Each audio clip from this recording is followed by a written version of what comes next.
again, Mo. So what we'd like to talk about also, because I think there's been quite a lot of mixed press about R&D tax relief in recent years.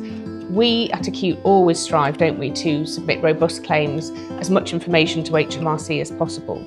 What might be a stumbling block? What are areas that we need to concentrate on when we're speaking to our clients? What are the kind of things we'll be asking them that they really need to know about before they come to us, if you like? Well, it's really important to separate a commercial project from a qualifying R&D project because it's normal for a company when they work on a project for it to be for the commercial benefit of their business. Absolutely, but R&D has a different definition for a qualifying R&D project, and you need to be able to explain what the previous baseline was that an advance is being measured against, what that advance is and how it is an advance within the overall field of science and technology as a whole that increases overall knowledge and capability within the field of science and technology as a whole. So we're looking at that very different slant, aren't we? A business owner or a director in the company that we will be talking to will always be looking at things commercially. They may have done some technological work, but they're probably not thinking along those lines. So what we need to do when we're speaking to them is channel them towards that technical advance. So they're telling us the right information for the claim. Great. And then other areas that might need focus? We also need to look at the uncertainties, and you need to be able to show that the uncertainties would not have been readily deduced by a similarly competent professional working within the field.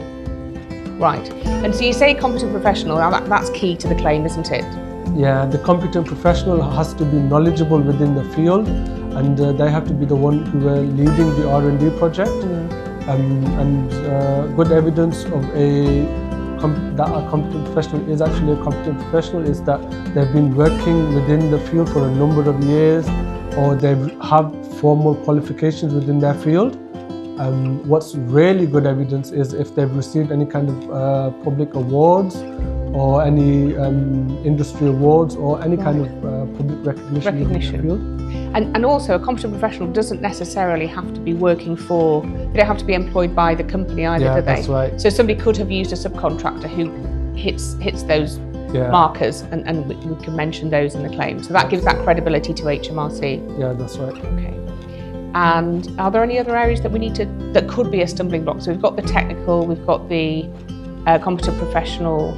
Oh, people we would speak to. So who would we speak to when we're compiling an R&D claim? So normally it would be the competent professional because he's the technical lead leading the project, but you might also need involvement from your maybe finance department because it's important to distinguish the qualifying cost. So for example, with staff cost, it's very beneficial if you kept timesheets that separates the R&D project with the commercial project.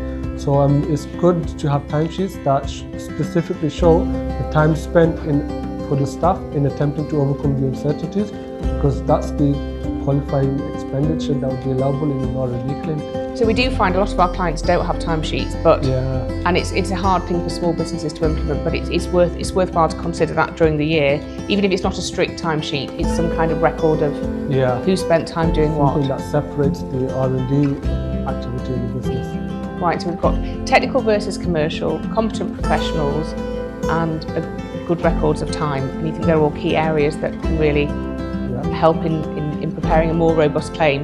Yeah, absolutely. It's also important to keep and retain the invoices because that will help with the consumables expenditure that you might have in your R&D project as well. Right, because those are the kind of things that HMRC often ask questions about, aren't they? Yeah, if it goes into compliance, then HMRC will ask more detailed questions, and it's important to be able to have the supporting documents to back up the costs that you obtain within the R&D project. Thank you for that.